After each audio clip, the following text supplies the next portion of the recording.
Perfect. Well, thank you. Good evening, everybody, and welcome to tonight's education session, which is on occupational dust exposures, specifically looking at clinical pathways for silicosis and dust disease in South Australia.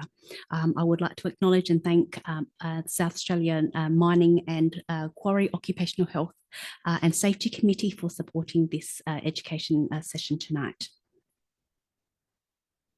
So before we begin, I would like to commence with an acknowledgement to country. We would like to acknowledge the Aboriginal and Torres Strait Islander people as the traditional owners of this country. We pay respect to their physical and spiritual connection to land, waters, and community, enduring now as it has been throughout time. We pay respect to them, their culture, and to elders past, present, and emerging. So just a few housekeeping points before we start. We would like to keep tonight's education session as an interactive session. So if you do have questions, those in the room, just raise your hands and we'll come around with the mic. Those who are joining us online tonight, please enter your questions into the Q&A and they will be read out to the speakers and the panel for you. There is an evaluation form. Those in the room, it's on the table, and those joining us online, it will automatically pop up on screen when you exit the session tonight. And for the RSEGP and ACRIM members, the education tonight is accredited, and your CPD points will be automatically allocated to you at the end of the by the end of this week. And statements of attendance will also be circulated. We do ask that you please keep your phones on silent during the workshop. And for those in the room, if you do need the bathroom, it's through the back door, just to the left there. And so introducing our speakers tonight, we have Associate Professor Sharon Gaskin, who's an Associate Professor in the School of Public Health, Environmental and Occupational Health Sciences. She's also the Director of Adelaide Exposure Science and Health Laboratory, and she'll be presenting to us tonight on general information on occupational exposures measured in South Australian industries, specifically in the construction, mining and engineered stone industry. Our second speaker for tonight is Professor Hubertus Jersman, who's a senior respiratory consultant at the Royal Adelaide Hospital, and he will be providing a presentation on clinical information on case identification, early diagnosis, investigations, and monitoring. And our third speaker for tonight is Crystal McBride, who's a technical advisor at Return to Work SA, and will be speaking to you tonight about the compensation pathways. And with that, I would like to hand over to Professor Gaskin.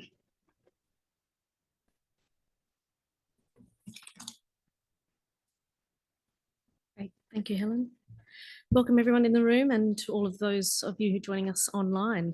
So just by way of a bit of a background, I guess my main area is around primary prevention of lung disease. I've been working, I guess, for about 15 or so years, trying to understand exposures in industry and trying to help implement practical solutions to prevent that exposure. So I'll stick to that lane as much as I can in today's presentation.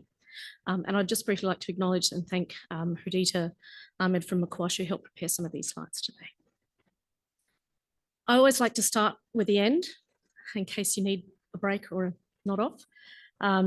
So my take-home messages from my part of this first part of the presentations this evening is really to drive home that we do have workers being exposed to crystalline silica and often overexposed in a range of different industries, and we'll cover a number of those high-risk industries broadly today. And secondarily to that, we may well have illness and disease in these workers, and we simply don't know the extent to which that is the case. So they're the main sort of exposure positions that we find ourselves in that we like you to be mindful of. But let's start with the industry of mining and quarrying. I guess it's the most familiar and long-standing dust disease kind of industry. Part of what we understand about exposure to crystalline silica is dependent on the materials themselves that they're mining, extracting. And in terms of mining and quarrying, in South Australia, we do have quarries that are for sandstone, quartzite, aggregates, and all of those by composition, minerally, contain high levels of crystalline silica. So it's part of the conversation is what are they actually mining and where's the source of silica, but it's equally about exposure to those materials and the interaction at that interface. So to give some idea around exposures, when we talk about high exposure to crystalline silica in the mining and quarrying, you can see some of these images here around tasks. So what we need to understand is not just the material itself, but how the worker may interact with that material when it's in a dust form. Obviously, you can see the difference between perhaps large-scale industry like this. Those are workers that are in bulldozers or excavators may well be in an air-conditioned, well-sealed cabin, and their exposure to the dust may well be very different to the workers that are in the crusher or maintenance or those that are roaming around on site. But ultimately, it's important for us to understand not just the material, but the way in which the worker is exposed to the emissions that are from blasting and other activities with that material. So when we start to look at, well, how much is too much and how many and who are overexposed, this table gives a little bit of an understanding of the different types of roles in this particular occupational groups and understanding, well, where is the evidence to show what they're exposed to and when and how much they're overexposed. So when we look at exceedances for the workplace exposure limit, and we break that down into what we call similar exposure groups. So these are the roles, tasks, jobs, if you like, within the mining and quarrying context that are where we're seeing overexposures to crystalline silica. So as I said, you can see at the top of the list, there are those workers that are more mobile, workers such as crusher operators, maintenance workers. They're more often having overexposures than perhaps some of the others that are in excavators, dump trucks, and in air-conditioned cabins. So that tells us a little bit about not just industry that are high risk for exposure, but within industry, the different particular workers that are at higher risk of exposure. And there's evidence to show that's actually occurring. So most recently, McQuash have undertaken their annual monitoring. So this is monitors that are worn by workers, or their personal monitors for their workday. And we look at, well, what proportion of those workers are overexposed. We can see that something like 57% are compliant with the current workplace exposure limit, but there are also a large proportion of workers which are either exceeding the limit, which is the darker brown wedge, or at 50% of that limit. And we call that an action limit. So it means you still have to do something about reducing exposure for those segments. So we're still seeing in this industry, we've known a long time that it's a problem, dust is a problem. We're still seeing non-compliance and overexposures in this particular cohort. This translates into latest Safe Work SA, the regulator, issuing notices, improvement notices, for this type of industry. These are the latest data from 2021. And what they're getting improvement notices for is that they're not conducting air monitoring. So even the data that we have around overexposures are likely to be the tip of the iceberg in terms of many are simply not monitoring at all, so we don't know their exposures or how frequently they're overexposed. The second thing that they're also not doing is really implementing controls efficiently. And so the industry has been put on notice to make changes in that regard. And this is a well-resourced, big industry, lots of finances to be able to put good practice in place, and we're still seeing non-compliance. So we've heard a lot in the media, I guess. Engineered stone has been an emerging issue for a number of years. I first started looking at this industry in 2018, others in the room and in the state. What about exposures in this context? This is not an unusual image of the sorts of workplaces that we have been to. What you can see is it's not a highly sophisticated kind of environment like some of the mining and quarrying operations, often large sheds. They have the kitchen benchtops on trolleys, and they're using simple angle grinders and hard tools to cut out sinkholes, tap holes. Ventilation is essentially an open roller door. Occasionally you might see is in the top corner some extraction fans in inverted commas. Largely that just pulls air around, and you can see that housekeeping is not a main priority for a lot of these places, and that's just going to essentially resuspend the dust into the air column and the breathing zone. I guess what we're saying in this regard is, unlike similar exposure groups or particular work roles that we see in other industries, doesn't really apply here. It's a shed. Whether you're actually grinding it or just walking past it, you're going to get a dose of the dust. So all engineered stone workers would be exposed in this sort of construction scenario. But it's not just about the factories and the fabrication environment.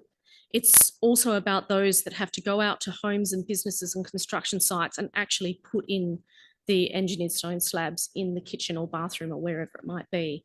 As we know, the best laid plans with the best measurements, you get it out to site. Walls are never plumb. It always needs a little bit of tweaking here and there, and they just simply don't have the requirement that they have, or the tools and experience and the kit to be able to do that safely in someone's home. So they'll often do what they need to do to get it done. I think the main take home I want to say about this is think about proximity to the emission source. So again, engineered stone, just like sandstone, is about 90+% crystalline silica in terms of its composition, but your exposure to the dust from it for an installer in engineered stone compared to an excavator in quarrying, same material, very different exposures. These guys get very up close and personal with this particular material, as you can see in these images, and their exposures are high, brief and very high typically. And I know that they're wearing respiratory protection, but not all that is equal, and they're often just shaking it out from the back of their ute before they're putting it on. So we need to understand proximity to the dust source as an understanding of the exposure, and it's not just about the materials. I know that we talked about when we were talking about prohibition, there was a lot of conversation with us around, well, why do we have to ban it all? Maybe we'll just reduce the amount of silica in a material. At the end of the day, there really isn't the evidence there to suggest a safe, unsafe line in the sand, because it's not just about the composition of the material, it's about the proximity of exposure to that dust cloud. And that's why it matters in this space. So when, again, we look at notifications in this industry, a notice is not just to improve, but also to completely prohibit. So a prohibition notice means, stop work, down tools, close the door until you fix things. But again, what we're seeing in this space is they're not conducting the air monitoring, they're not reducing the risk of exposure. And at the very bottom, you'll see cleaning, the forgotten workforce in terms of risk in many cases is no exception in this industry. The poor cleaner who comes along, and let's face it, cleaning doesn't happen daily, probably not weekly, maybe monthly. Those floors are pretty dusty.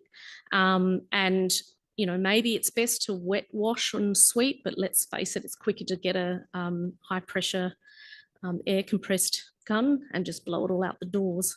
So don't forget that risk doesn't necessarily mean you're cutting and grinding. It could just be that you're in housekeeping. Not to forget monumental stone. So this is traditional stonemasonry. We're talking headstones, monument works. These we've known about forever, and we're still seeing non-compliance in this space. We're still seeing lack of air monitoring for these workers to understand their exposure. But again, they're up close and personal, and there are fewer of them in the industry, but it's still something to be considering in terms of exposure of importance. I won't go too much into detail about this slide, except to say in 2019, we looked at those similar exposure groups as part of our silicosis health screening program. Hubertus may spend some more time looking at this. But essentially, we can, in the first column, you can see the different tasks, roles, groups, if you like, and then you can see of those with possible, probable, or confirmed simple silicosis. A large proportion are able to be understood in roles that we know are high exposure. So installers is number 2, for example. So we're seeing disease in those that are highly exposed groups. And the further down the list you get, the more likely they are to have a reduced exposure because of engineering controls or other interface between the dust emissions and their breathing zone. I know that Hubertus will go into this more detail, but basically the baseline findings from this initial screening program was that of the 50% of the workers who were diagnosed with possible, probable or confirmed simple silicosis reported being exposed to cutting and grinding engineered stone. And of those, 90% admitted to having done dry processing, and all of those said for more than 3 years. So we're talking significant prolonged exposures here. But what about construction? It's a really important next big cohort in many cases. I think it's not uncommon for us to simply drive down any street in Adelaide and see an image like the one centre where you've got a worker bent over with a diamond blade, quick cutting concrete, no hearing protection, no breast mask, maybe a weak little dribble of water from a hose. But there are other tasks and groups within this industry where high exposures to crystalline silica occur. It can be large scale, tunnelling, and also sandblasting, or it can be smaller scale construction like cutting and polishing concrete. These are all also high risk. And also a little bit more mobile in a lot of these cases, sole traders, workers that are out being hire labour company provided to sites, not necessarily within a particular site and able to be captured for air monitoring. What are their exposures? We actually know a little less about this cohort. Far fewer of them do any monitoring, air monitoring or health for that matter. But for what we do know, we know that the general construction worker is often, on average, overexposed. So we've got a workplace exposure limit, which the concentration shown on the screen. They're overexposed typically. Plumbers come off a little better in terms of those that do electronic maintenance, and theirs is slightly lower in terms of their average exposures. But tunnellers, you're getting an order of magnitude more often than not above the exposure standard in terms of their particular tasks within the construction industry. And abrasing blasting is probably considered the highest risk, where we're getting orders of magnitude above the exposure standard repeatedly. So there is that sort of difference again within construction. Not all construction is equal in terms of exposure, and understanding a little bit about task and role can also help determine their exposure, high risk or otherwise. In addition to, as I said, for the previous industries, there's been improvement notices in construction as well. In fact, of those that participated in this silicosis health screening program, 28% of them that had resulting possible, probable or confirmed silicosis were actually long-term construction workers, and a couple of them were actually concrete workers. So concrete has a lower silica level, but obviously their exposure is repeated and high. I know that Hubertus will cover this in a little bit more detail, but what does this mean in terms of claims? Well, since 2019, Macquarie have paid for health screening for more than 500 workers in South Australia, and we've had 21 silicosis claims since then.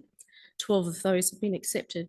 And in terms of who, we're talking, there's a male-dominated industries here. 71% of them were over the age of 50. So that's in terms of who is being diagnosed with disease across the board in South Australia. Might be a little bit different in Queensland, New South Wales with more cases of younger engineered stone workers, but that's where it is in terms of ours. So my last slide, I'm doing okay. I guess going back to my take-home messages, there is exposure, often overexposure and across a range of different industries, and not all tasks, workers, roles within an industry is the same. So understanding a little bit about who the worker are and what they do and how close they are to an emission, irrespective of whether they wear a mask or not, because that shouldn't be a factor really, because they fail basically. At the end of the day, there are laws in this space, and work health and safety laws require, that's a must, not a should, that high-risk industries with exposure undertake health monitoring. And so that's where my lane deviates, and I will then hand over to Professor Jersman to talk from more of the clinical pathways. Thank you. Thanks, Hubertus.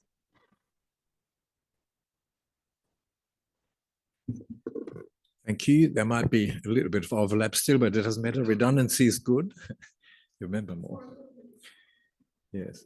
And what you said reminds me of my own kitchen. The people came in, typical Aussie workmanship. The thing didn't work, carried in the garden, grind it down 3 times, each time no mask, big cloud of dust. And when I said to them, is that a good idea to breathe in the dust? I said, no worries, mate. And that's the problem. Yeah. How do you do the slides? Like that. Okay. Good. Let's start my talk. It's a bit of whenever a German talks, there will be philosophy in there as well. Politics and philosophy. I can't leave that out. It's also a big picture and a bit of exposure, and also what the disease is like. So this is our planet, volcanic activity, sand, dust, and what you should realize that nearly 60% of our planet's crust is silica. So even if there's a ban on artificial stone, we will never avoid being exposed to silica, working with silica. And that's an important theme that will go through the talk. It comes, we're talking about crystalline stone, quartz, marble, and so on, lava, not the amorphous one in wool insulation. Now that's important to bear in mind how much silica is on that planet. So there's a history, and my university teachers were as old-fashioned as me, and they taught me that if you don't learn about history, you're going to repeat the mistakes or repeat the history. We see that with Trump at the moment, but in many other ways, you shouldn't repeat history, and the first step is to actually know the history. So there are historical descriptions of silica damage to people from the 1500s, 1600, 1700, and the middle of the slide shows the more recent ones, the famous Hawker's Nest tunnel. 764 people died because they were exposed and not wearing protection. The slate pencil workers in India, the real numbers are a bit sort of obscure and covered up, but it's still going on.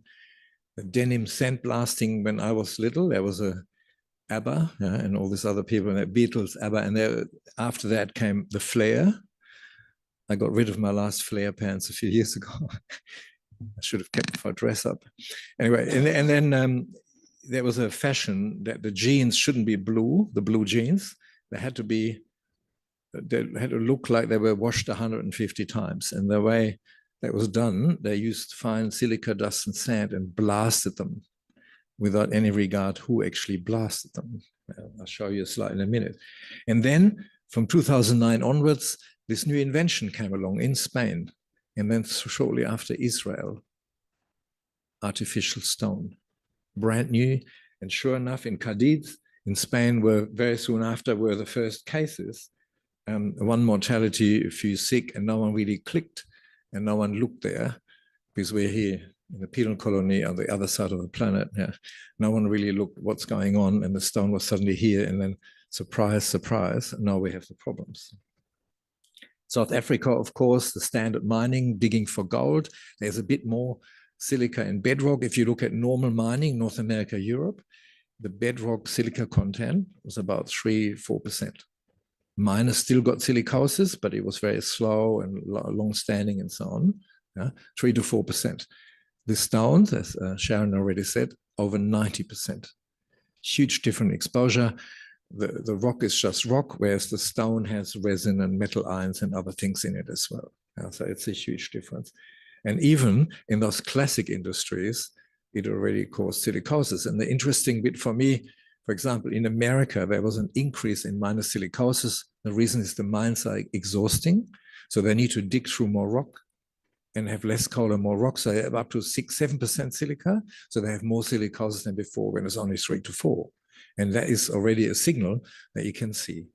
And obviously with this artificial stone, there's a lot of signal. These are the genes, what they look like when they're sandblasted. I had them myself. I'm guilty when I was in Europe still. You've seen that slide, but I just want to show it again to point out that you can ban artificial stone, but you can't ban sandstone. And there's a lot of work done with sandstone, and there is silica there. And my biggest fear about the ban, although I support the ban, my fear is that people hear about the ban and say, yay, we won.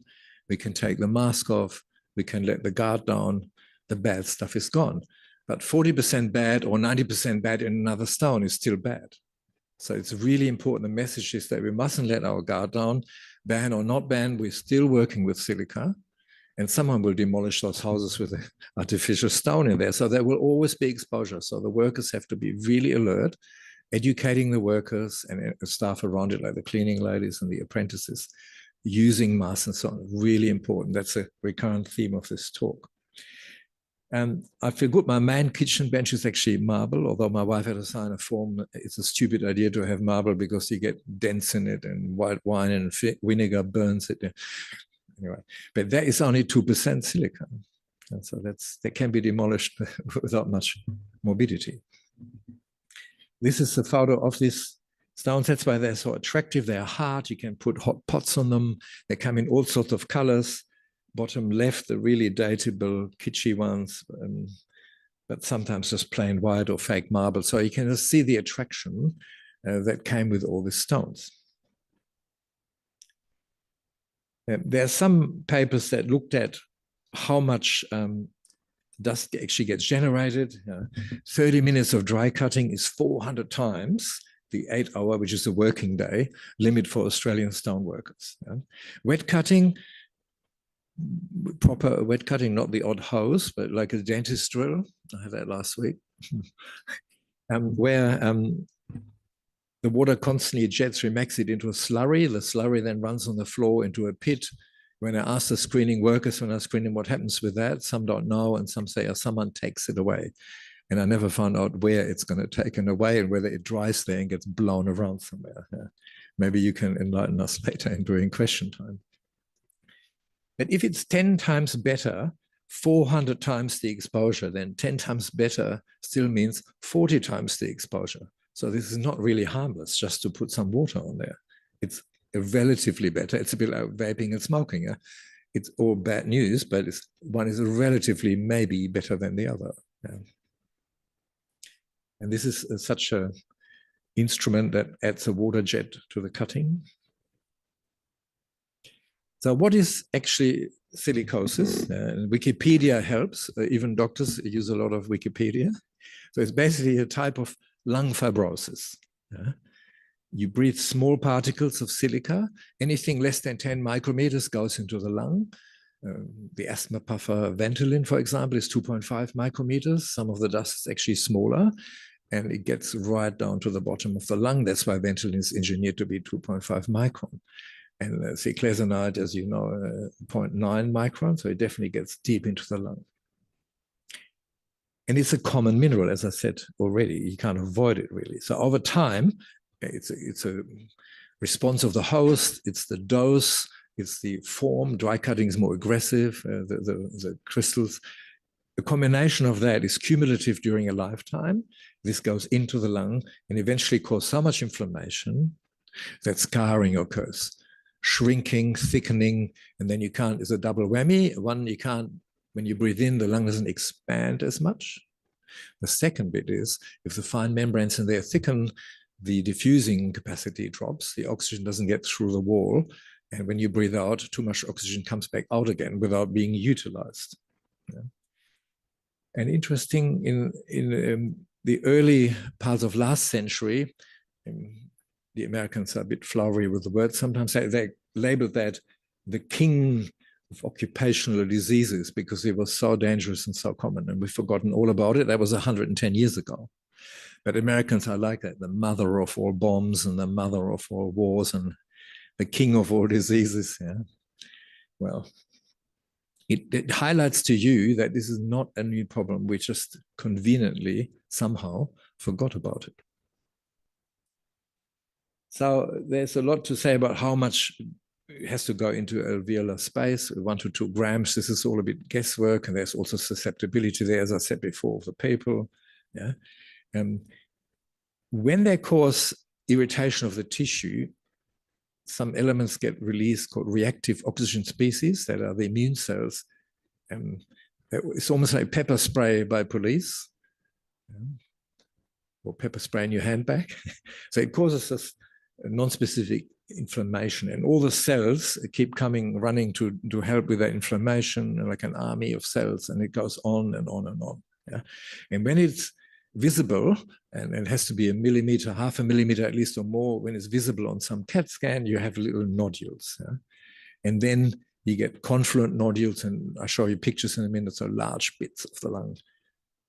Convalescent lung gets smaller and the breathing gets worse. Yeah? And then you have a diffuse silicoproteinosis. This is a picture for the visual learners. This is some biology textbook, what the silica does in the bronchiole and the alveolar. All the cells, the yellow ones are the macrophages. So the immune cells, they think it's some kind of intruder, and if it's a bacterium, the cells come up and eat it. But with the silica crystals or asbestos fibers and all these inorganic things, the cells eat it, but either have severe indigestion or die from that. And then the next cell eats the debris and dies from that, and so on. So that's where the inflammation comes from. It's not really digestible. And you can see from calcifications in people's lymph nodes, I'll show you a picture in a minute, that this stone-like thing is there forever. It's actually deposited in the lung.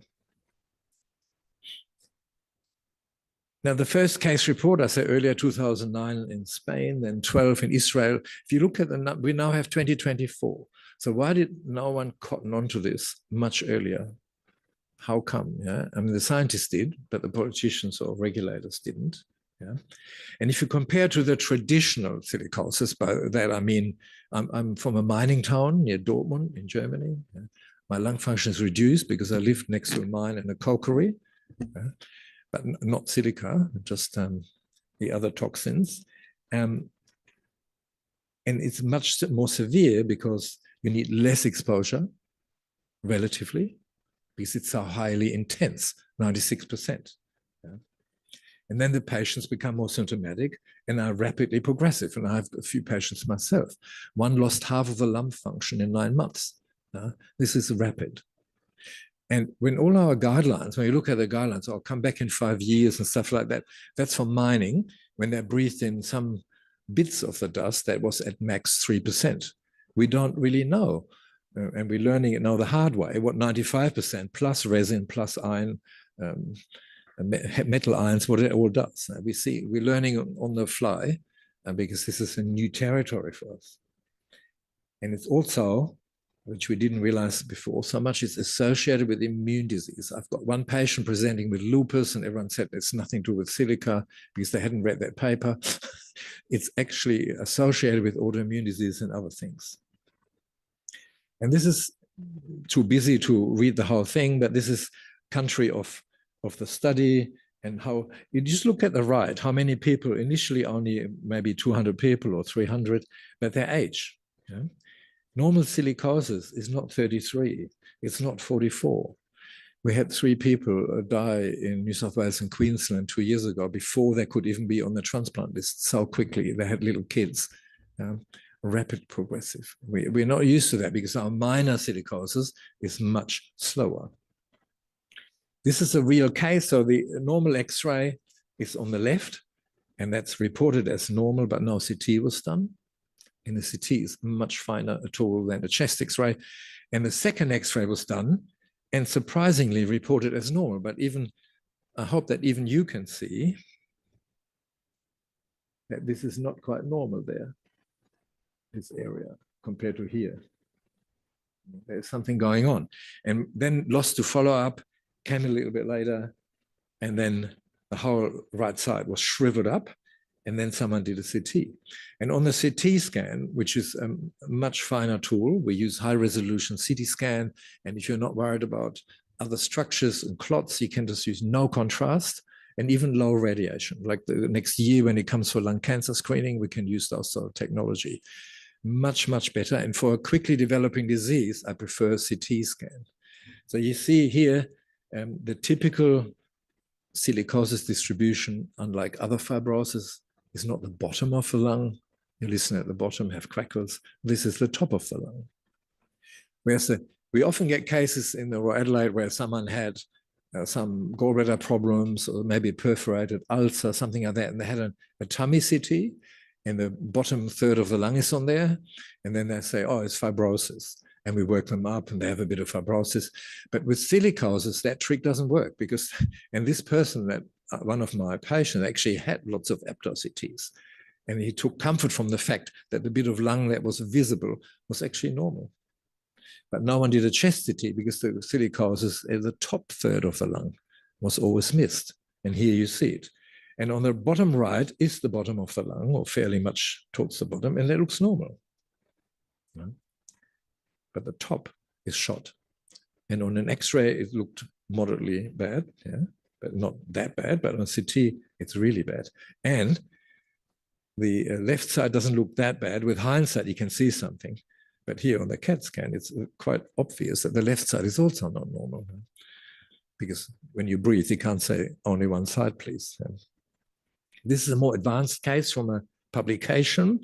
And at the bottom left, in the middle, you see all these white things, and they are the famous eggshell calcifications. These are the lymph nodes, because all the immune cells that eat stone need to go somewhere. So they go to their depot, and their depot are lymph nodes. They're lymph cells, they go to the lymph nodes. And in there sit, accumulate the metal, and it's looking like eggshell. Pathologists and radiologists always use food to describe pathology. It can be off-putting for some people. So eggshell lymph nodes. And we do a new technique at the Royal Adelaide where we have a bronchoscope with a needle attached and an ultrasound probe to guide us, and then we ram a needle into a lymph node to sample it. It's called endobronchial ultrasound with needle biopsy. And it's so typical. If some patient comes to me and they say it's probably cancer, so I look at that, see this, and I think, oh, it sounds like dust to me. And we stick the needle in and it bounces off the lymph node. It doesn't go in. It bounces off like you want to puncture a cricket ball. And that means silicosis, basically. And when you get a bit of tissue out, the pathologist anthracosilicotic material. Surprise, surprise. So it's, you don't really need that procedure to diagnose silicosis. You need a CT. CT and lung function, you don't need the biopsy. But the biopsy was done in these cases because someone said, I think it's cancer. Please tell me the opposite. And this is, unfortunately, this young radiologist died now of her cancer herself, but she was very passionate. And I just picked out one random report, if you read that. So she becomes very emotional. Normally, radiology reports are not emotional. That is very boring and often misleading. Sorry, I didn't say that. But this is very, very emotional. So several workers already had a 3-month review and lost 15% of the lung function within 3 months. That's exactly what we are seeing. And that made her emotional, and sometimes makes me emotional as well.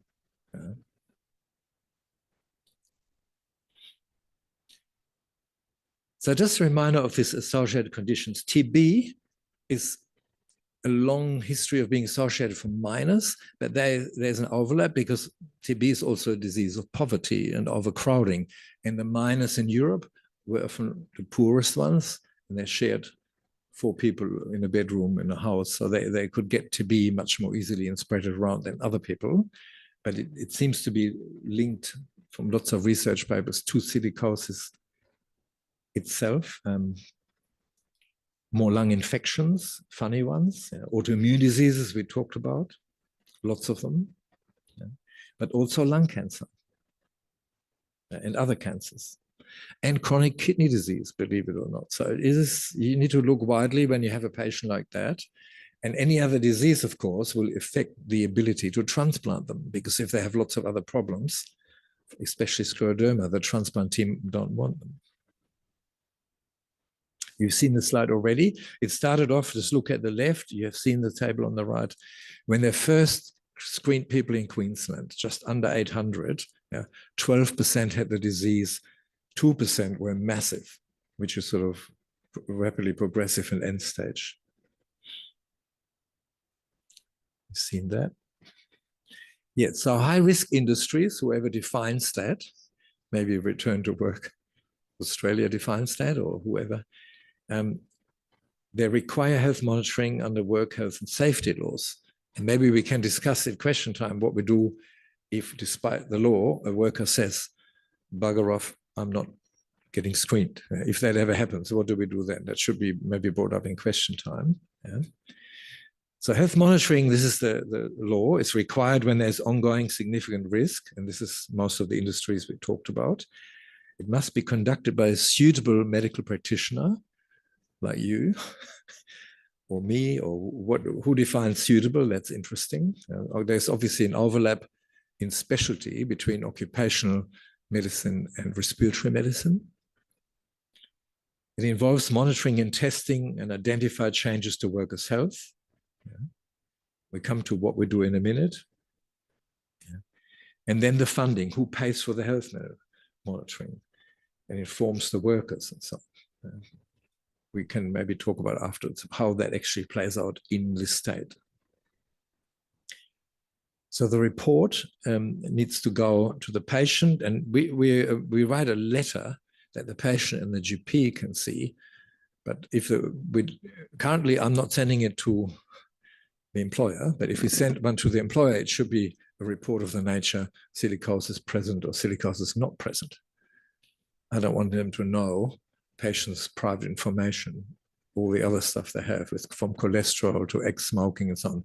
That goes in the GP letter. And then I hit a barrier when I started screening last year or the year before, that 80% of these young people say, GP, what's that? I don't have one. They didn't have a GP. Yeah. Why not? Oh, they don't bulk bill anymore. No, I'm just making that up. we need to entice those workers to see a GP. They must have a GP, and where do we start? We can't force them. Yeah, but that's the first problem. If a GP is a key player in this whole health management and they don't have one, they don't want one, what do we do then? Yeah. Yes. And must be kept for 30 years. That's beyond my retirement, I hope. Who knows? With daughters at uni. Yeah. So this is what we do. We conduct a doctor interview, break down barriers and relax them. And then we do a physical exam as well. And then have a range of questionnaires, one pertaining to their workplace and their demographics, one to their work practices, what do they actually do. And some do installing 1 day a week and blasting another day and so on. So you need to be meticulous. And where it becomes really hairy is if they say, oh, this is my 7th workplace doc, and they've already worked in Perth and Melbourne and now Adelaide in 3 different firms here. So it becomes a bit difficult. And I guess in the law, it will also become difficult. Then the lawyers want to assign percentages of damage and guilt and whatever. It must be hard. But some of them are only at one employer. Then we do testing. And this is not just spirometry. We measure diffusing capacity as well, and at least the baseline lung volume to see, because the volume of the lung is important. It shrinks later on if they get disease. And the normal range, pardon me, is so huge. From a fictitious normal 100%, it goes down plus minus 20. So the normal range, 80 to 120, you can't rely on. So you can have a worker with 100% or 90%. You can call them normal if you look at the normal range. But if you knew that when they left school, they had 130%, they lost a lot of lung. And also this high resolution CT chest, which has replaced the chest X-ray. And there's now also a well-published algorithm that expert radiologists use a technique which is similar to B reading, dust diseases scrutiny of a chest X-ray, which is now available in CT analysis. The big problem is that if some naive, stone disease naive person does a CT scan and finds one basal nodule and makes it in the report, makes it sound like this is silicosis, the worker will be scared that they lose their job. The employer, if he ever gets wind of that, thinks that's early silicosis because they don't know it has to be at the top of the lung, and then wants to sack the worker. So you can do a lot of damage by doing the better test and doing by the wrong person and getting the report out done wrongly in the wrong hands. So it's really important that you settle on a few radiologists that upskill themselves, and maybe even have an MDM in each state. That's what we're trying to work on, a multidisciplinary meeting where radiologists and different specialists discuss borderline cases. Do you call that silicosis or maybe not? Because this is new territory. We need that kind of touch base before we release just a letter saying this is silicosis. And I re-screened a few from a few years back. They were labeled silicosis, but they didn't have it. Lucky for them.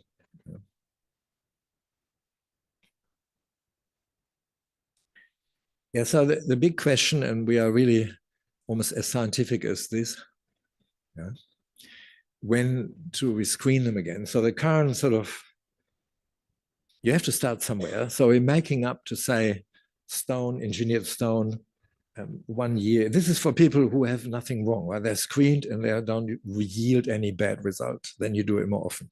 But if they're normal, you say engineered stone, another year, mining quarry, 5 years. Construction, sanding, cutting, 5 years. But this are sort of made up figures, but we have to have something. You know? And that's sort of level F, like Fred told me, arrived by experts over a glass of Henschke, Seal of Grace. Yeah? But it's still expert evidence, better than no evidence. It's not strong evidence.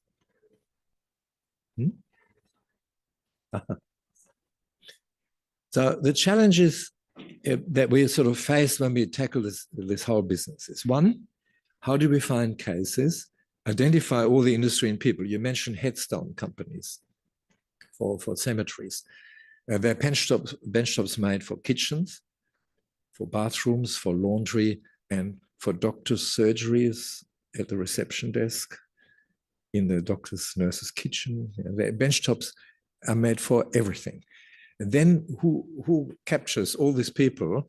I live in the Council of Burnside area, and I cycle to work, and I see this guy cutting through the gutter, replacing the gutter in a cloud of dust, cigarette hanging out of the corner of the mouth, no mask, not even a paper mask. Huh? I mean, how do you capture these people and bring them into health screening? And we don't even know how many days a year they do this kind of thing. So we don't know with the legal term high-risk industry, is this a high-risk industry or not? It should be. So there's a lot of gray there. How do we identify all these people? How many people are there? We need to know that, and also for resource planning. Because if a busy health system has to cope with 150 people or 900 people, that makes a big difference. Funding, who's paying for all that? I'll leave that for you to discuss. And how about workers who are retired? So we've just gotten on how bad silica is. And there may be a lot of stone workers that retired 2 months ago, or during COVID, or next month. And they haven't been screened yet. So how do they get their health checks? Those ex-workers. The next thing is more for the doctors, finding something else. Yeah? We found sarcoidosis in patients. We found asthma in the lung function. New asthma, are we then the ones who prescribe the puffer? Yeah?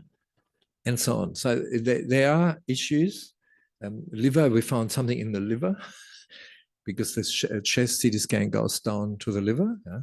So we're finding things, and then we can't sort of say, sorry, I shouldn't have seen this. You can't unsee it. So you found it, but I'm not a gastro person. I'm not a hepatologist, but you have to channel them somewhere. And that should be the GP who then reacts to it. But 80% of mine didn't have a GP. Yeah? So we have a bit of a dilemma. If we find something else, how on earth get that all tidied up? And the best person is the family doctor. And if they don't have one, and what can we do? And then the implications of finding it. How much is too much? Do you say it's a little bit of silicosis, you can still work, maybe do some different work, become an instructor rather than a cutter? Yeah? It's hard, but ideally, if your lung is affected and you're in a dust industry, you shouldn't work in a dust industry. We had a few workers that completely retrained, youth worker, health educator, all this sort of other jobs, fitness coach even. Yeah. Yeah, the barriers are the fear. So some workers cancel their screening because they Google it, or the last minute they realize, oh, if the doctor finds it, I'm done for. I lose my Commodore and my mortgage and whatever. I've got no other skills. So there's a lot of fear for the unknown, fear of the testing, fear of the result. of the testing, and the compliance we talked about, and the practicalities. Do you bring someone down from Roxby Downs or Ceduna or Whyalla or Mount Gambier? You can't bring them to Adelaide several times. So that's what I mean by practicalities. And there's some new plan to have a mobile bus equipped with CT scan and lung function and doctor rolling around. Sounds like an election campaign. So this is new. So suddenly, after many years of bad planning and bad implication, suddenly we have a national registry. No one from the Thoracic Society or Lung Foundation has been involved in this. And we've just been told it starts in May. And we heard on the grapevine that if a doctor doesn't report, there will be a $40,000 fine. They haven't confirmed that yet. And this is a great idea to entice doctors into screening patients, because they will all run a mile and say, dust? No, I'm seeing the one with asthma. So this is a really bad idea. Let's see how it pans out. They want to start it in May, and we haven't seen the details. It's quite amazing. And also registry, they kept saying in their flyers how easy it is to do. The last one that they had was several pages long, and I would have had, in my 20-minute consultation, I would have had another 35 minutes entering the data, because when I was born, everything was made of wood, and I typed with 2 fingers. Yeah? And even my watch is wood. So this is unknown. How easy will this be? Yeah? And how heavy is the penalty if we forget one? Yeah, so let's talk about what we do if someone has silicosis. Yeah? Because the treatment isn't very great, I'm trying to tell you. So avoiding the exposure is absolute key. Then we have a bit of anti-scarring medication. We'll come to that in a minute. There is this very controversial total lung lavage. You probably had heard of that in the news. And there is lung transplantation, which is not an end-all to everything. It's a palliative procedure. The average survival after lung trans is 7 years. So if you are 70, that's fine. Well, maybe 70-year-old doesn't think so. But if you're 33, that's not fine. You have little kids in primary school. Now, to the exposure and avoidance of exposure with a mask, how do we play the video? Is it playing automatically? To make sure it would fit various kinds and sizes of faces, it had to form a dust-tight seal on all types. Eric. The long and narrow, the medium,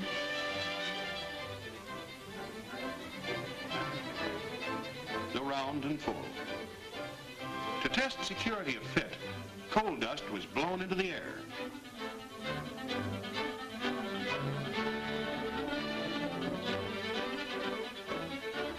They breathe deeply, trying to suck in all the dust they can.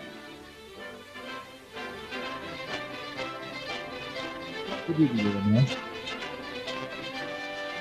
the respirators are removed, the sharp white line must show not a sign of leakage around the facepiece. His face is dirty, but his lungs are clean. The fanfare is so typical American 30s, King Kong and so on. But it's pretty obvious that they realized 100 years ago that you mustn't breathe in the dust.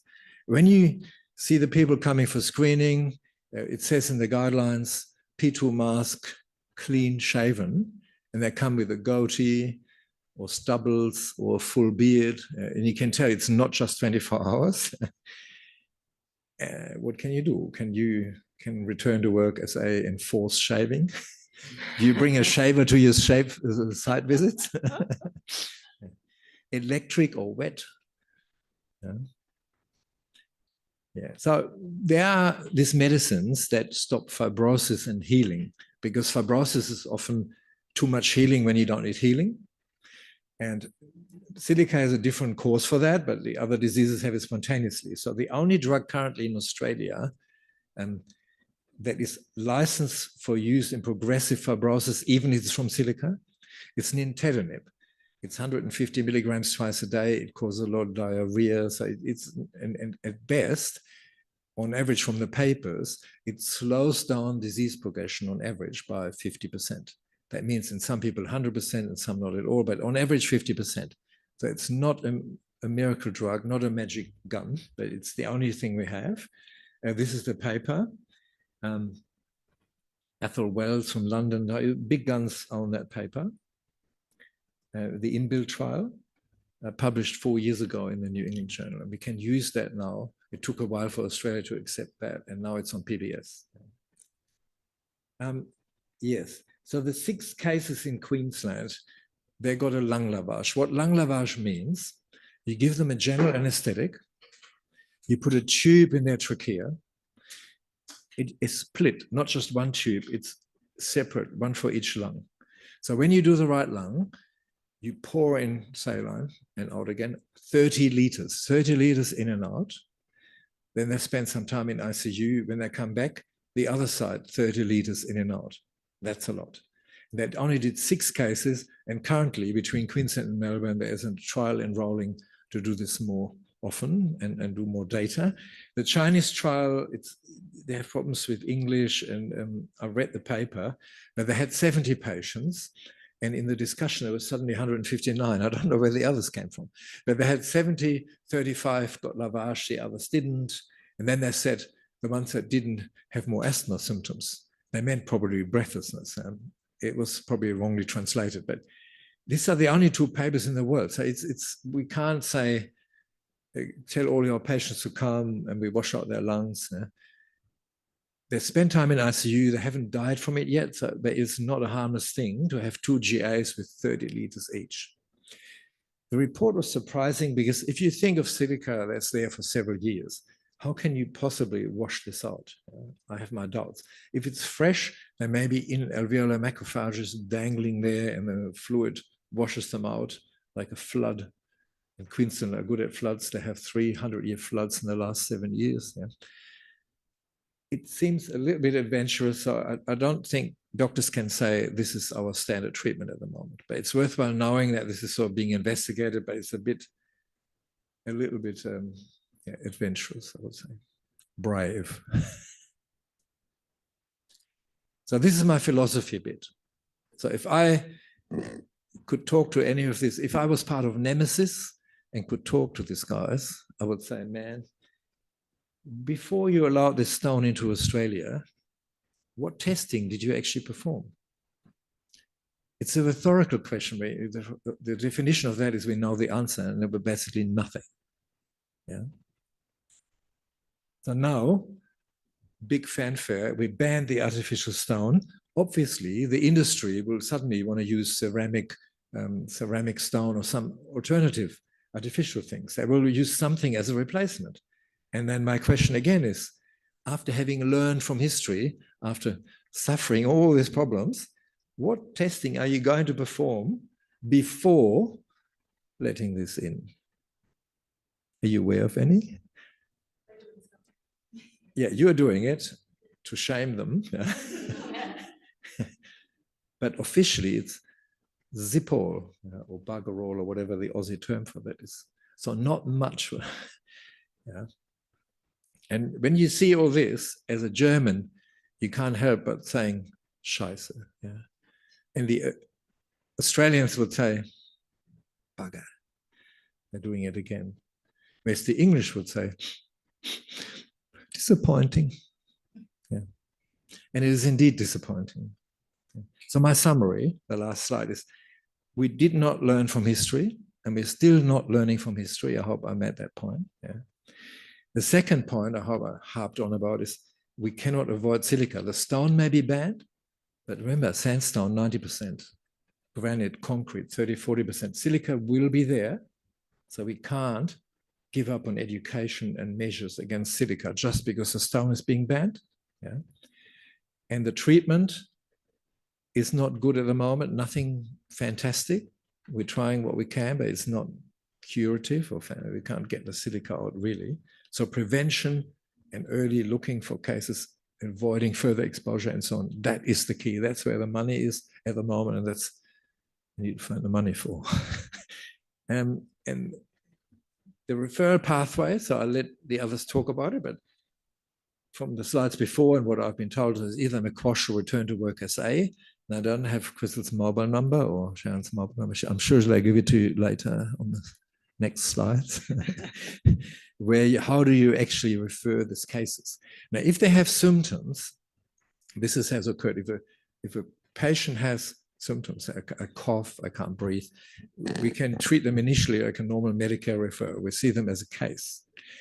But if they don't have symptoms and come through screening, that's through you. But there's another group that hear on the news or on the internet or from a former workmate that they should be screened, but they're well. What do they do then? Do the GP send them in through Medicare, as happens in Melbourne? Or do they come through you? Maybe you can refer to that later. So I hope I stayed on time. Yeah. Good. This is a bit of sand, but on the beach. Yeah.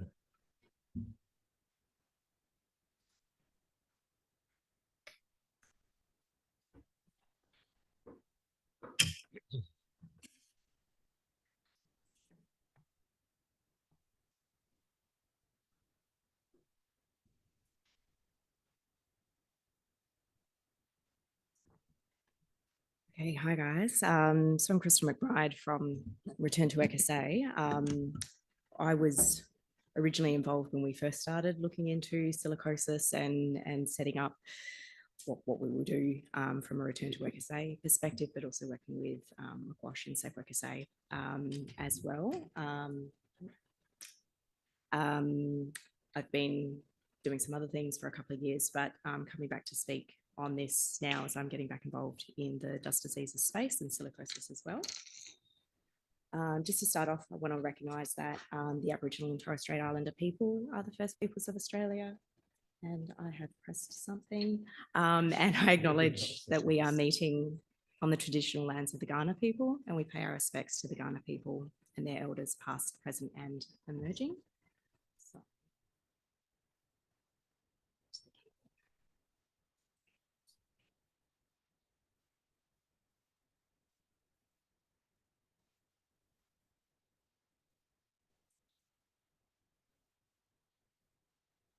Just want to try the cross at the top right corner there. Top right corner, the cross. Yeah. Yeah. Sorry for the technical difficulties.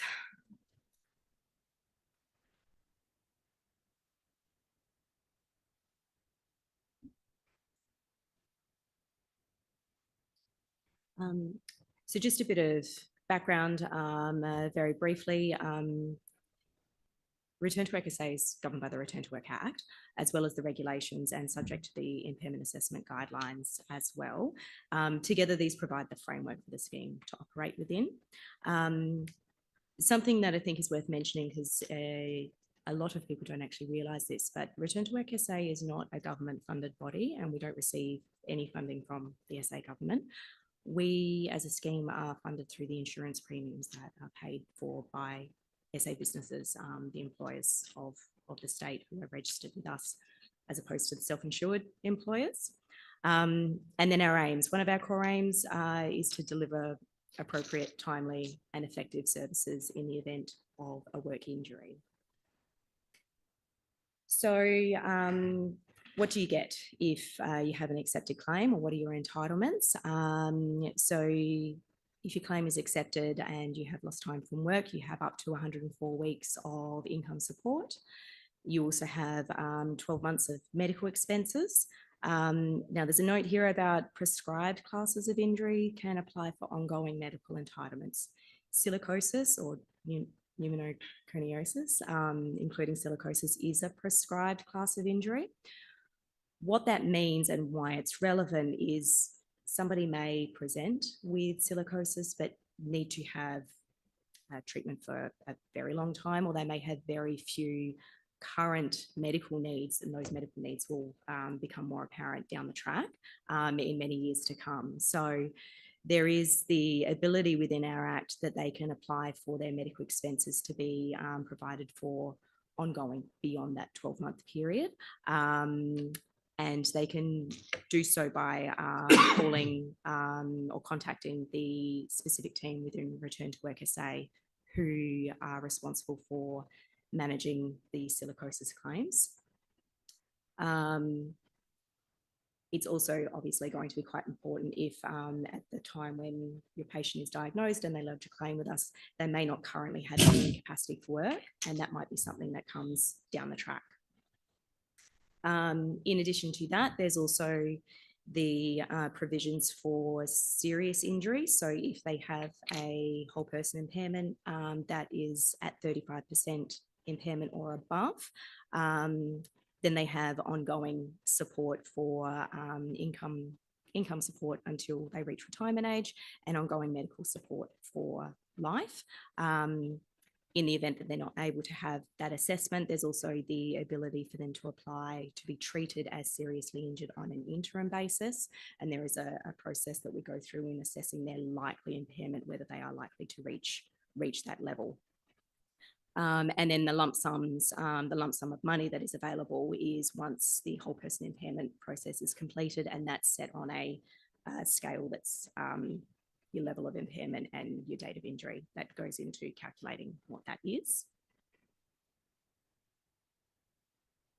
I just popped a screenshot of a page on our website that provides support and information in relation to silicosis. So you've heard us mentioned about a phone number to contact. We have a dedicated line. It's not my personal mobile number.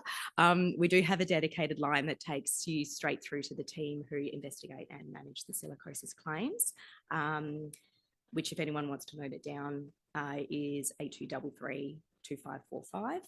We also have an email address that will take you, it's a specific email address that's monitored by the same team, which is just silicosis@rtwsa.com.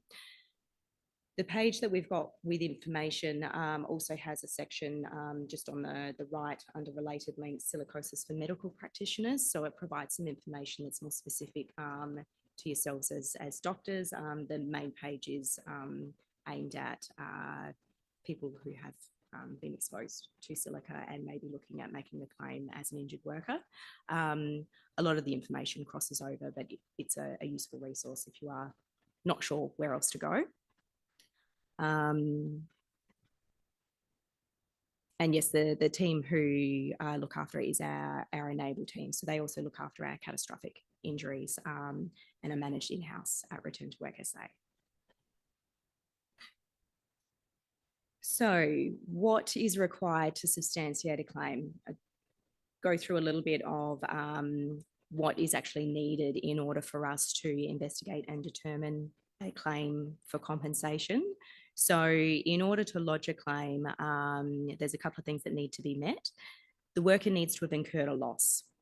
Now that loss might be loss of income if they're no longer working, but it may also be if they have needed to take some time off in order to attend some medical consults. It doesn't need to be a case of they've quit their job for it to be considered a loss of income. If they've incurred any medical expenses, so if the screening's been covered, they may not have incurred those expenses, but they may come through in another avenue. And so those medical expenses are a loss that we would consider for that compensation, and it's something to be determined. Or if they're far enough along and they're considered to have a permanent impairment, that's also a loss. I suppose the important thing to capture here is they don't need to have an impairment or a permanent impairment in order to claim. That's one of the components, but it's not the only prerequisite in order to lodge a claim. The worker must have the intent to claim the compensation. So under the Return to Work SA Act, nobody can force the worker to lodge a claim. They may decide themselves that it's not something that they want to do, or it's not something they want to do yet. If that's the case, we can capture the information that's provided to us and we list it under a notification, and then it just sits there in the background. If they ever want to come back, they can do so and we can progress it as a claim. But unless the person decides that they want to progress their claim, it won't be a claim for compensation. And then there is some minimum mandatory information that needs to be provided. Most of this will be from the person lodging the claim, but there is some minimum mandatory information that is required from their doctor, which will be relevant in order to be able to progress it. So this is just an excerpt from our Act under Section 30, which specifies what we need from the doctor. So the certificate in a designated format, that's the work capacity certificate. And it needs to specify the nature of the injury, probable cause, if they have an incapacity for work, and what their current and future incapacity is likely to be. Which again comes back to that point of they might still be working, they might still want to continue working, and you may feel a bit stumped as to what could that incapacity be. It could be a short period of time that they've had off to attend an appointment, or it could be a case of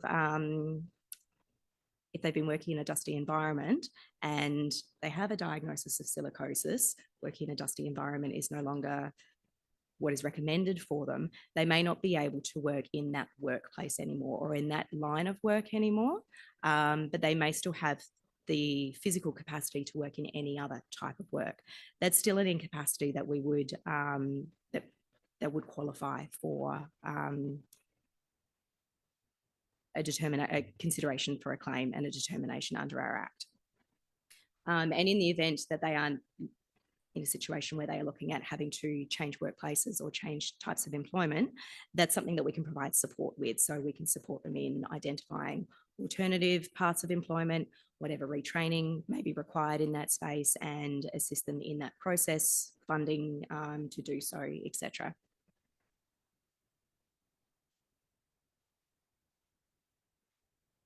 Now, because silicosis can be something that they have been exposed to over a period of time, it generally falls under our injuries that develop gradually, which is Section 188 of our Act. In relation to injuries that develop gradually, the incapacity is the date of injury is taken to have occurred when the person becomes wholly or partially incapacitated for work. I've mentioned it a couple of times, but if they can no longer work in that environment, they need time off to attend a medical appointment. Those sorts of things can cover incapacity, as well as the obvious, they're short of breath, physically can't continue doing work, need to go down to part-time or something like that. The other element that is worth being aware of that our Act covers is the presumptive legislation. So under Section 9, we've got it states that if the person is suffering from a particular type of injury and they've worked in a particular type of work, instead of needing to prove that their injury occurred in employment, the presumption is that employment caused their injury.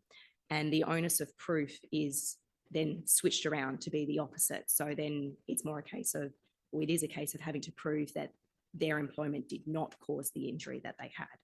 Silicosis is now covered under that, and the types of employment is mining, quarrying, cutting, crushing, grinding or pushing stone, or melting, grinding or polishing metal as currently specified in our Act. That doesn't mean that if you're working or if they're working in another type of industry where they've been exposed to silica, that they can't lodge a claim or their claim won't be accepted. It just means that the evidence that's gathered is a little bit more, because it's the standard approach of needing to prove that employment caused your injury, rather than the assumption that employment was the cause of the injury. So for this reason, a diagnosis is obviously very beneficial if there is a formal diagnosis of silicosis, because it switches that burden of proof and can make it easier and quicker in determining the actual claim because of the types of evidence that needs to be gathered. So just a bit on the investigations that we go through when a claim is lodged. So the depth of the investigation, it's very dependent on the circumstance of the claim and the nature of injury. But for the most part, so this list here is the types of things that we would generally look for in a silicosis claim. If they do have a treating GP, then reports and history from the treating GP is always going to be useful, or a treating specialist. That can be particularly useful in capturing any history and etiology, which can then also be useful for determining if they've worked in multiple employers that are capable of or that have caused exposure, where that exposure first started from. A lung function test is useful both from the diagnosis perspective, of course, but also from a claim determination and ongoing management perspective, because it can help us to determine the progression of the disease, or that yourselves, the doctors, to determine the progression of disease. It's useful in our determination of what level of support they need. And if pre-employment medicals have been conducted, they can be useful for the same reasons in capturing that history and when it first appeared. The factual investigations, we often use these in silicosis because particularly where workers have worked in the industry for many years across many employers, it can be difficult for them to think back, when did I first work somewhere where I was exposed to silicosis? So rather than needing to rely on whatever they've noted down and provided to us, we can utilise a factual investigator to capture that information in a greater depth of detail, which also captures their employment history, exposure history, and can help identify what other employer documentation we need. This is more about determining the specific employer for exposure that the claim will be lodged against, noting that if they already have a diagnosis of silicosis, then the assumption is that their employment has caused the injury. So it's less about determining whether the injury will be accepted and more so where it belongs against. Then when it goes into a determination of a claim, there are 4 eligibility tests. Now, this is standard across all types of injury. It's not specific to silicosis, but we need to determine whether or not they are a worker under the Act. So while it can look like from the outset very obvious that they were working, they may not be covered by the Act definitions as a worker. So some self-employed workers or subcontractors are not necessarily provided cover under the registered scheme. This is something that we need in order to determine their claim. And unfortunately, it can mean that somebody could have a diagnosis but not meet the test in this area. But it is one of the things that we need to cover off on. The next one, an obvious one, is there an injury or illness? What's relevant here is sometimes we will receive a claim that lists symptoms rather than an actual diagnosis. A person with symptoms doesn't give us enough to be able to determine an injury that is able to claim compensation under our scheme. So a diagnosis is necessary.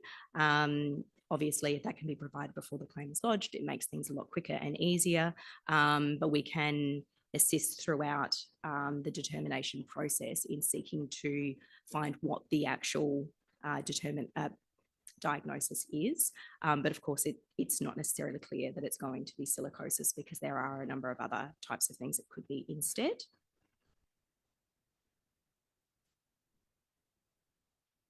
Then the next one, is there a connection to employment? So we need to understand the specific connection to employment and also the specific employer that it is linked to. This is where the detailed employment history is required to be able to establish that connection, as well as a detailed list of their duties and types of exposure, which is particularly helpful when we're talking about multiple places of employment to determine where that exposure is likely to have occurred for the purpose of the injury, but also is it sufficient to have been the cause of their silicosis.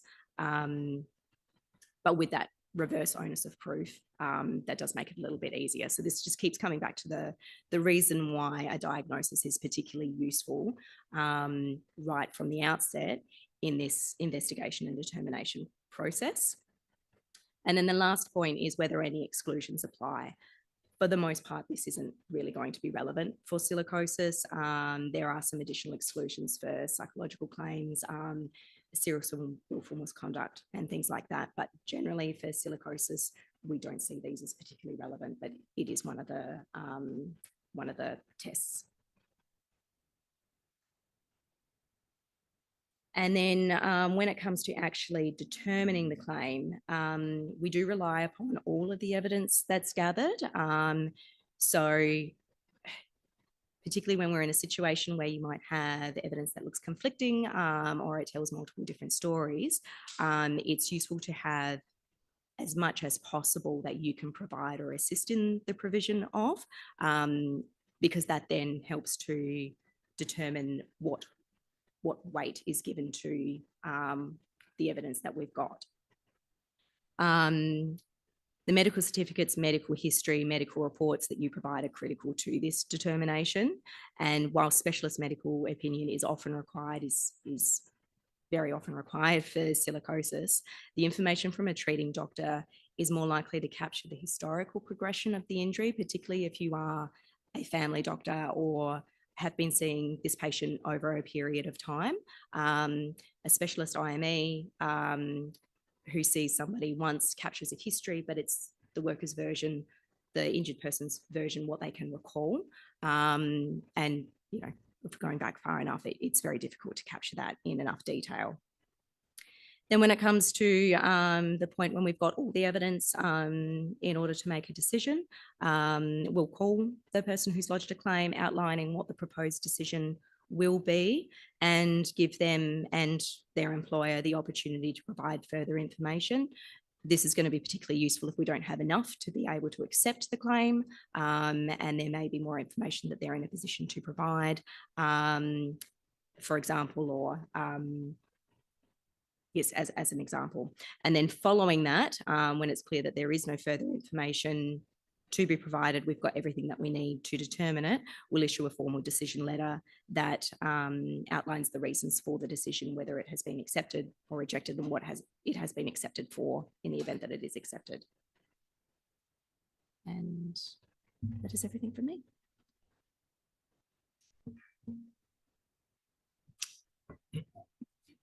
Thank you, Crystal. And that concludes the presentations from our three presenters tonight. So we're going to open it up and welcome questions from those online as well as those in the room. So I'm just going to... Can I sneak one in while they... Of course. Yeah. Crystal, willful misconduct. Yes. So if a worker with heavy dust exposure doesn't shave the beard, never wears a mask, is that willful misconduct? So the test for serious and willful misconduct is quite a high bar to reach, and it also doesn't apply if somebody is seriously injured. So even if serious and willful misconduct has been proven, if they're likely to get above the 35%, it's not going to impact on the claim being lodged. Thanks. Hi, I'm Shilpa. I work as an occupational doctor at Sonic. Now, Professor Gaskin, as Prof. Jersman said, retired or, you know, because I get quite a few people who come for exit medicals, who's been in the construction industry for a long time. I'm going to retrain, exit medicals, absolutely asymptomatic, X-ray, everything normal. Now, do we monitor them because they have been long-term in the industry and now the respiratory is normal? And I'm not going to see this guy ever again. So do I ask him to, you know, kind of follow up with his GP in a year's time? Or what do I do? Either of you.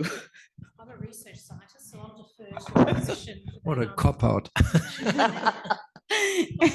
It's probably what you are mainly saying is who pays for it. Is that right? Who pays for that if you get screened? Yes. I mean, hearing that, I mean, I'm worried about these retired people, but if you have one examination and the CT is normal, lung function normal. No, they don't do CTs in an exit examination. They just do a chest X-ray. And what do I do for the follow-up? I mean, I can say now everything is normal, you're fine. So this guy goes, he retrains in, you know, kind of in another field. 6 months down the line, he develops symptoms, but he's not been followed up or anything. And that could be from his, you know, kind of the previous occupation. But he needs a CT scan, is at least when he develops symptoms. And if they show upper lobe nodules, then forget about the chest X-ray. It's a useless tool. I mean, if then you can say, I link that to his occupation. If he's got something else like sarcoid or pleural effusion, or you don't know what that means. But do they need, in the first place, do they need a follow-up, say after a year or so? See, if you had done a CT at one visit, and if that's clear after so many years in the industry, it's probably unlikely that you develop silicosis. Yeah. And then you can make that an exit interview with more confidence. But a normal chest X-ray doesn't really tell you he doesn't have silica, but he has no ongoing exposure. So, yeah, okay. Yeah. Now, the second question is kind of few companies, they want a normal chest X-ray, and few particularly ask for ILO reporting.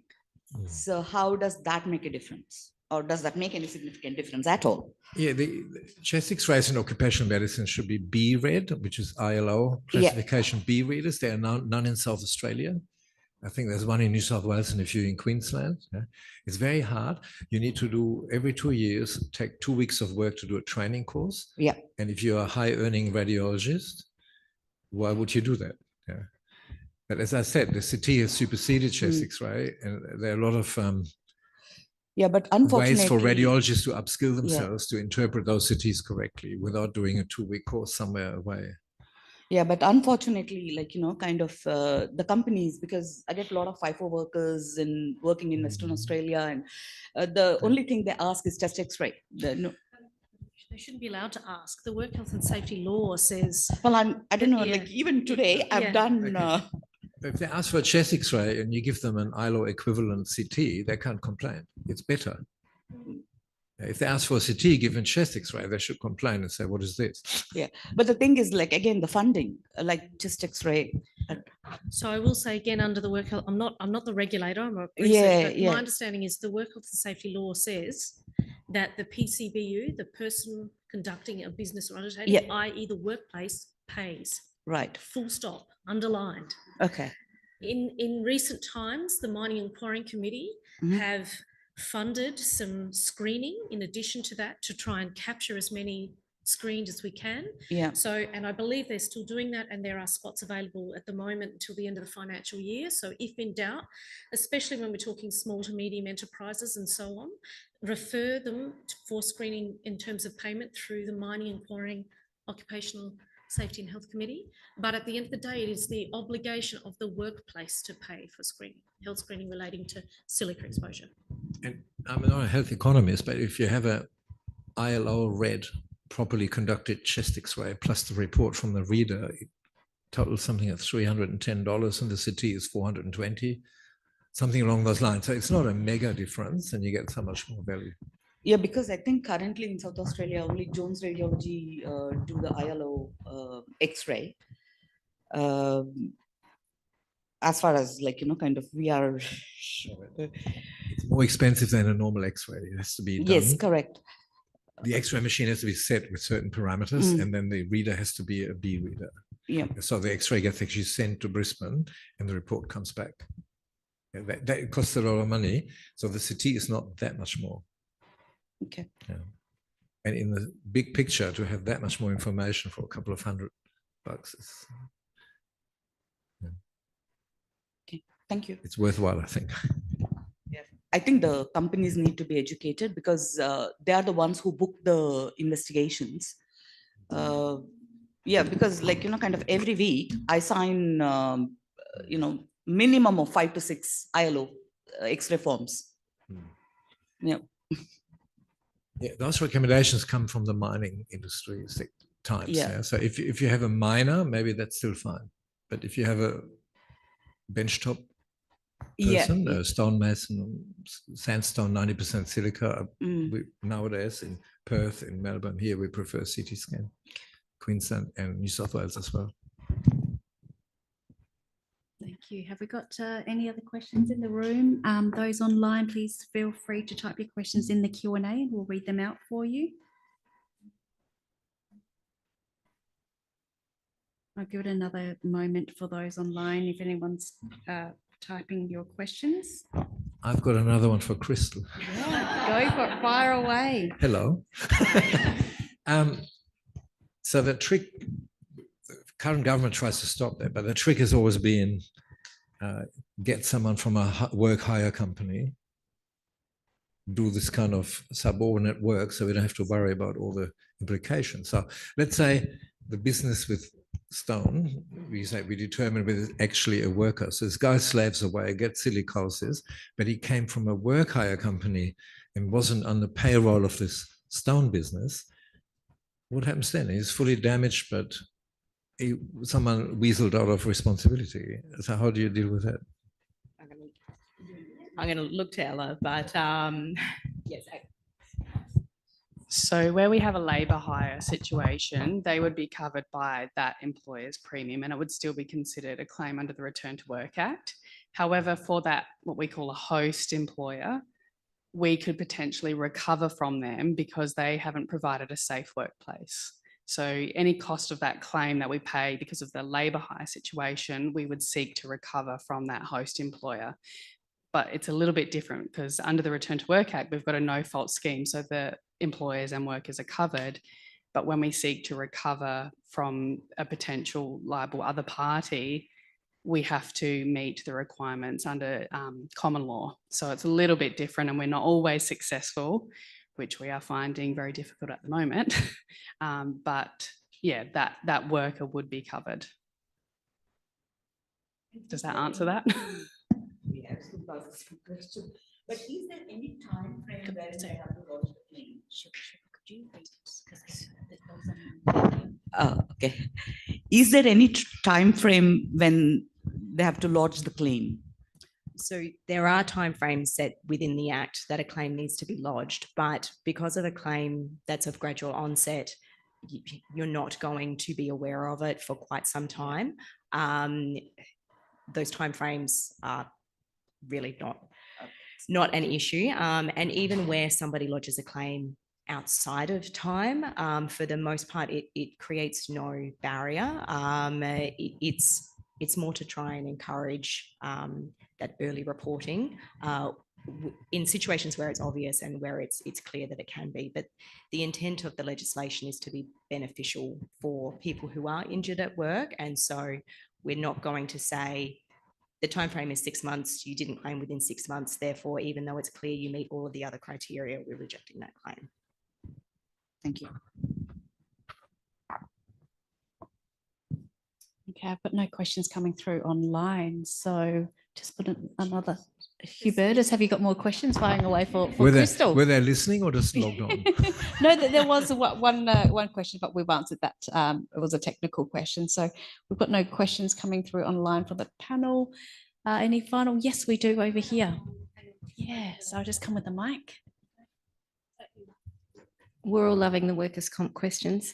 You mentioned whole person impairment. So do you have to have one whole lung down or two lungs? Or what's the criteria for this disease? Sure. So the specific criteria for the disease is not something that I could speak to, but with whole person impairment, we've got the impairment assessment guidelines that set out what the different criteria are for different types of injuries.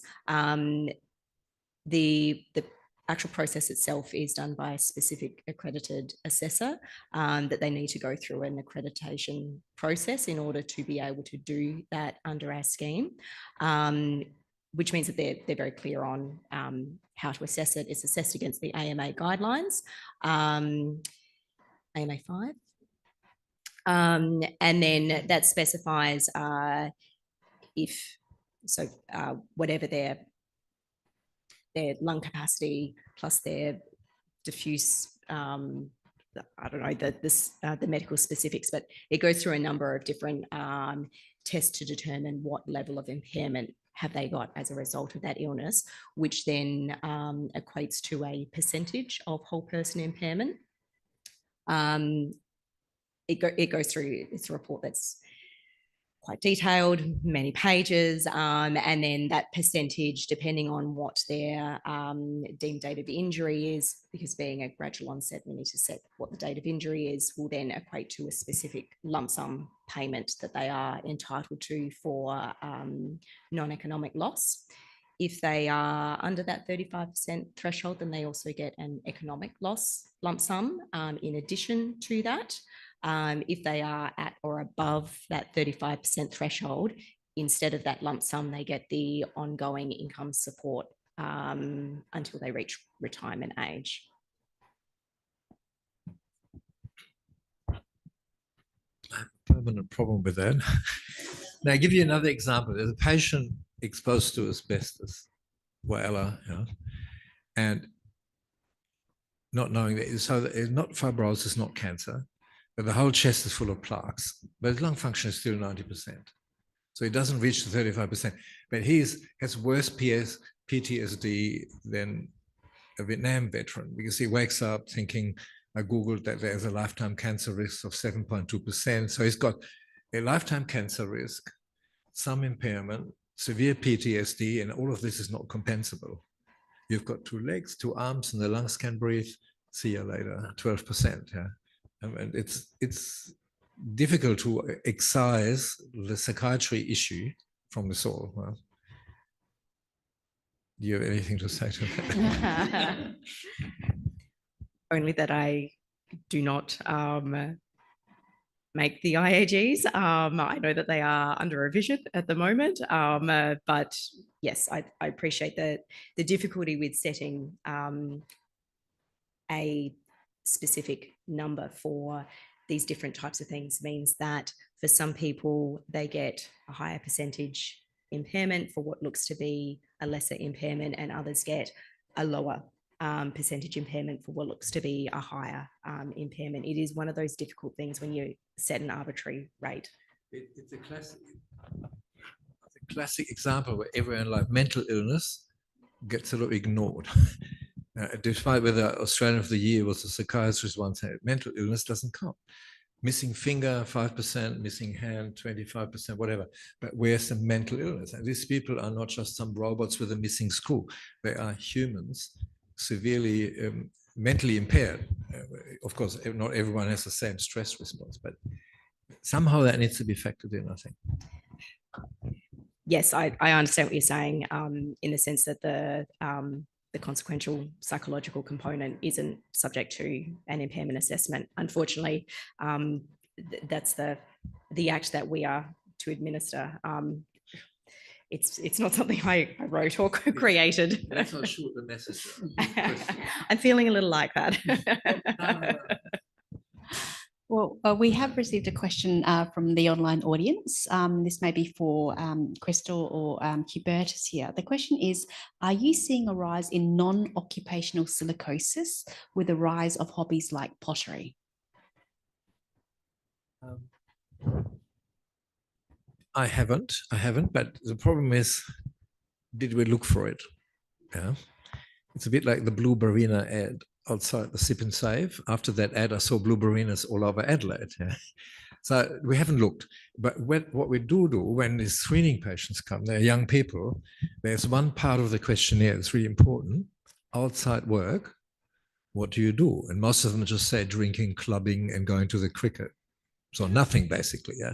But some of them say, I've got an old car in the shed, the men's shed, and I'm restoring it, which means they use some sort of silicone-containing paste. When it's dry, they sand it off. They don't wear a mask, so it does happen. And some of them actually do pottery, yeah. But it's so rare in my clientele that I don't really know. And I must admit, all my other people with asthma, COPD, I haven't actually asked them, do you do pottery? Yeah. So it depends what they do with the pottery. The risk is definitely high, but maybe we are guilty of not really asking. It's like we don't ask everyone, we say smoking, yes or no, but we don't ask vaping, but we should, we must. And maybe after tonight, I'm asking more pottery. And just to add to that, I guess it comes back again to how often they're exposed. How are they doing a real lot of pottery or small amounts, occasionally and so on. Correct. And it's a different form of, dust exposure and silica content and so on. Some do hobby engraving, look, you can't just, you can assess the exposure later, but the first thing is the question, what are your hobbies? And if they say wood turning and they have funny organic lung disease, bang, or pottery or engraving, that's the first question, what do you do? And if they say cricket, well, I rest my case.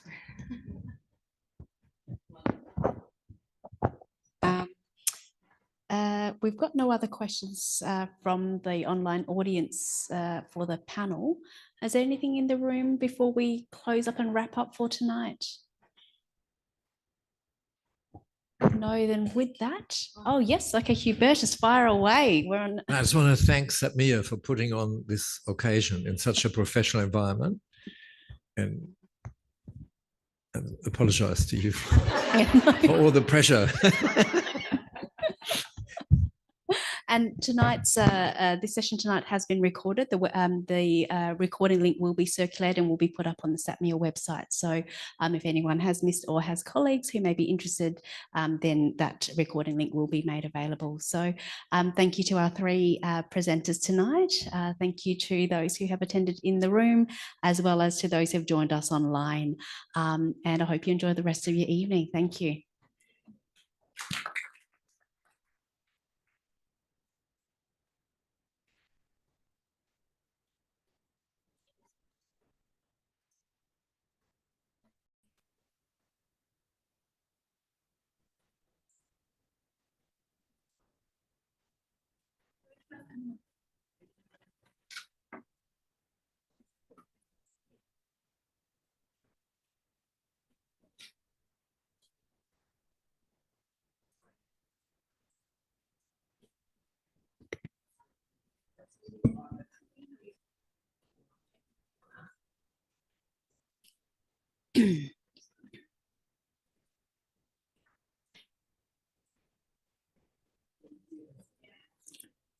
All right, we've come to 6:30 and started the webinar. So I might look to start if everyone's okay.